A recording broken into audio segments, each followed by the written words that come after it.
Remember when Martin Scorsese said that superhero movies aren't cinema? That they don't convey emotional, psychological experiences to other human beings? Martin Scorsese is an amazing director who created many amazing movies very different from superhero movies. But I respectfully disagree. See, while the budgets may be larger, while there may be a lot of CGI, while there may be many cliches, characters like Iron Man, Batman, Joker, Spider-Man are characters that have stuck with me since I was a kid. Iron Man's death felt real to me. I walked out of that theater genuinely sad, in shock, like someone I knew since I was a kid was gone. If that isn't cinema, then I don't know what is. But still, I see where he's coming from. It's easy to make superhero movies or shows. It is. The world is in danger, hero saves the day, put in enough cool fight scenes, and congratulations, you made yourself a superhero movie. But that doesn't mean it always has to be easy. The ones that really connect with you never are. Flash is easy. Shows like Flash are fuel to the fire of the belief that superhero film isn't cinema. Flash has no thought. Flash has no creativity. Flash is lazy. And Flash is definitely easy. In the 123 episodes of Flash, 70% are just fillers. Useless one-episode storylines that follow the same simple format with a new bad guy every time. Bad guys who have no personal connection with Barry at all. Bad guys who are extremely predictable. Bad guys who we know will be defeated by the end of the episode because we've seen it happen 100 times. Bad guys who will basically serve as punching bags for Barry to beat up. Season 1 is regarded as one of the best seasons of The Flash, but looking back, up until the last couple of them, 90% of the episodes were just fillers. The only thing slightly interesting about these fillers is watching Barry learn about his new abilities, but once you've seen it happen once, there's nothing interesting about it anymore, which completely kills the rewatchability of this show. But to be fair, a lot of shows do this. The opening seasons of many shows include a lot of fillers to introduce the characters and introduce the world, so it's excusable. I think they put way too many fillers, but still, it's excusable. What isn't excusable is that they never stopped doing it. In the 6 seasons of this show, every first half of the season has Barry just beating up some boring and annoying bad guy every fucking episode. Again, following the exact same format every single time. This is lazy writing.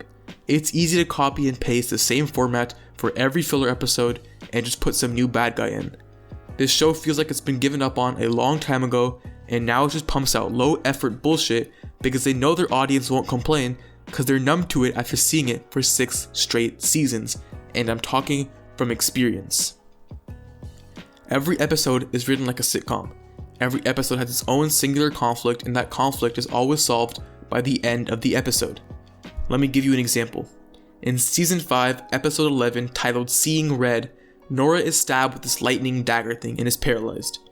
Now the characters in this show make it seem like it's very serious. Her speed is gone, she's paralyzed, and Cisco and Caitlin act like they have no idea what to do. But since I know this show, I said out loud to myself, she's gonna be fine by the end of this episode. I'm not kidding, I literally said that. And guess what? She was perfectly fine. What should be serious events don't last. What should be serious problems don't last. Every loose end is tied up and everyone is always nice and happy by the end of the episode. There are exceptions of course, but in general, it always follows that sitcom-like format. You know what my biggest problem is though? The thing that really shows how fucking lazy the writing is for this show? The most repetitive factor between every single episode? Cisco. Now don't get me wrong, he has the best personality out of all of them, but he's used like a tool. Every single episode Cisco invents, discovers, or builds something completely unreasonable that saves the day. There is rarely any legitimate struggle because instead of having to adapt and creatively work around a problem, Cisco just builds something out of nothing and Barry uses it at the final battle, and the city is saved. If you haven't watched the show, then here are a few examples. He invented a cold gun, a heat gun, and a golden gun, Flash's suit, power dampening cuffs, a prison to hold metahumans, and a headset to talk to a shark. Not to mention he can vibe, as in see the future, present, or past, and can travel through dimensions. Yeah, he's just a little overused. The side characters in this show have no reason to be there. They have no purpose, they have no goals, and are only there to serve the main plot. Cisco, Caitlin, and Iris, and I'll get back to Iris later, rarely have any goals for themselves. They're either there to invent something, to name villains, or to deliver exposition. Now some episodes and seasons have them actually do something, have them actually have their own problems and goals, like Caitlin trying to find her dad, but they aren't common and are usually very short-lived. They are mainly there just to help Barry, and that's it. And because of that, they don't feel genuine, because real people have their own goals and struggles. In 22 episodes, 42 minutes long each, you would think they could find some time to put some focus and attention to create interesting stories and struggles for these characters that we're supposed to care about. But instead, that time is wasted on fillers that serve no use to the characters or the story because it's easy. Now, I said I wanted to talk about Iris specifically, and that's because why the fuck is she in this show? At the very least, Cisco and Caitlin do something. Just helping the main hero isn't enough for characters who we see every single episode, but at least it's something. Iris has absolutely no reason to be in this show. She has no powers, and she has no skills that can help the team. Season 1 Iris had a reason to be there, an aspiring journalist obsessed with learning more about the Flash, and she was Barry's love interest, which was interesting because she didn't know Barry was the Flash. But after that, she just kept on losing any purpose in this show. They tried doing something with their journalism, that went nowhere, and the showrunners know this is a problem. You can see them struggling to find ways to make her useful. They tried making her team leader. What the fuck was that idea? She has absolutely zero qualifications to do that. Any other character in the show would be a better leader than her. A genius inventor, a genius biologist/scientist, the speedster who the show is named after, even Joe, a trained and experienced police officer, and Iris, a failed journalist, is leading all of those people? Why? Because she's Barry's wife? You are not the Flash, Barry. We are.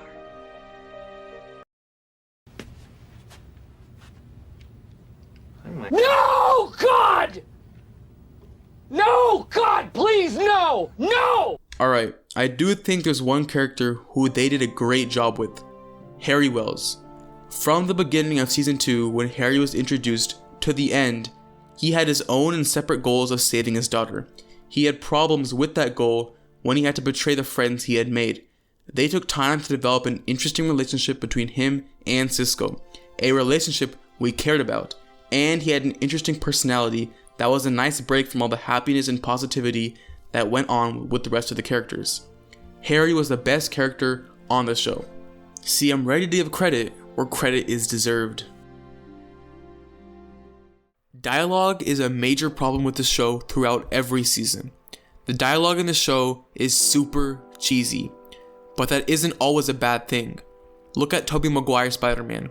Cheesy lines, quips, and talks with MJ. So why then does Flash's dialogue feel so much worse? Spider-Man's dialogue is cheesy, but it still has messages and themes behind the dialogue. Subtext. Flash's dialogue has no meaning behind it. It has no subtext. If the episode or season is about family or love or whatever, then they'll have constant conversations about love, family, or friendship. And I mean constantly, like pretty much every episode. Not only does it undermine the audience's ability to see the themes for themselves, it just makes for really bad sounding dialogue. They don't talk how normal people talk. Normal people aren't ready to pour out their feelings in every single conversation. Flash actually had a pretty strong start on the villain side of things. Reverse Flash is by far the best villain they have in the show, a character with direct personal conflict with Barry. Two characters with absolute hatred for each other. He was a smart villain who could outthink Barry, which made him more interesting than any bad guy who could just fight well. Zoom was good too, not as great as Reverse Flash, but still good. He was menacing and had a lot of mystery surrounding him. This whole sequence where he carries a beaten Barry around the city really established how powerful he is and how dangerous he is. But there was a very steep fall for villains after that. Savitar had a lot of potential, a Barry who didn't have his family at his side, but they waited till the last few episodes to reveal that, so that potential was pretty much wasted. And his whole backstory about how he became evil didn't really make much sense. I mean, there was a lot of time loop bullshit that I'm not going to even try to understand, and they did a terrible job of explaining it. And the whole thing about him becoming evil because Team Flash shunned him, they never really go into that, and it just doesn't make much sense because these are all nice, heroic people. And since they don't go into that, it's really hard to understand his motivations, which just makes him less interesting. I think Savitar had the most potential out of all the villains, the most potential to change Barry, but since they put so little attention on him as a character and not just as someone for Team Flash to beat, he ended up being just another angry, boring bad guy bent on ruling the world. And DeVoe. DeVoe might be the worst villain of any show or movie I have ever watched. He was so boring because he was basically a robot. While Reverse Flash thought 10 steps ahead in a menacingly intelligent way, DeVoe was like a robot calculating the odds of different events happening, and his plan felt like it came right out of a kid's show, turning the whole world dumb so he could be the smartest person in the world. What the hell is that? His powers also just didn't match well with Barry's. He was like a Cisco on steroids, inventing whatever he needed whenever he needed it. Plus he could predict everything. That doesn't work well with the guy who just runs really fast. But the main problem was that he was just extremely boring. He wasn't menacing, he wasn't interesting, and he didn't really affect Barry in any way, which made him extremely forgettable. DeVoe just sucked. I never finished season 5, but so far Cicada for me only ranks above DeVoe. He's definitely more interesting because he actually has an interesting motive, but again I just find him boring. But take that with a grain of salt because again I haven't watched much of it. Central City, the world of The Flash, doesn't feel alive. What I mean by that is the show never shows us the city's point of view. When a humongous wormhole starts sucking up the city, when giant gorillas start fighting in the streets, when large metal shrapnel starts falling out of the sky, when rainbow lightning strikes the city, we very rarely see how the city is affected by this, how innocent bystanders are affected by this. The only time we see the people of the city is when Barry is saving them. To our point of view, Central City and its citizens are just a playground for the Flash to be a hero. As much as Arrow has its problems, it does a much better job of this. Throughout the show, the people of the city are involved in its problems. In the beginning of the show, the cops are involved in trying to take down the Arrow, and we have Quentin and Laurel Lance, people we care about, to connect us to the police. We have Roy, again someone we care about, to connect us to the Glades and the problems that go on there. And when Damian Dark threatened all of Starling City, we saw the people of Starling City stand up and fight back. Arrow makes an effort to show us and make us care about its world and the people that inhabit that world. In Flash, all we see are people taking pictures of the Flash, clapping for him and giving him awards. They are only there to make the Flash seem like more of a hero. How am I supposed to care about Central City when we only see what's really going on with Team Flash? I can't. Look, I don't like to hate on things. I love shows, I love movies, and I love talking about things that I love, things that excite me. But in a time when shows and movies are heavily criticized and analyzed, it surprises me that Flash isn't being criticized much at all. Just as it's important to watch and encourage good shows, it's also important to discourage shows like this. Shows that just reformat their episodes. Shows that have no creative effort. I used to love The Flash. I used to watch it every Tuesday night, but watching it back made me sadly realize that The Flash is terrible. While watching the show back, not once was I excited to click play. There is no care put into this show, and as a viewer, you can feel that. So go out there while you have nothing to do at home and go watch some shows and movies that do have care put into it. Go support those shows so the people who make these shows know that we notice.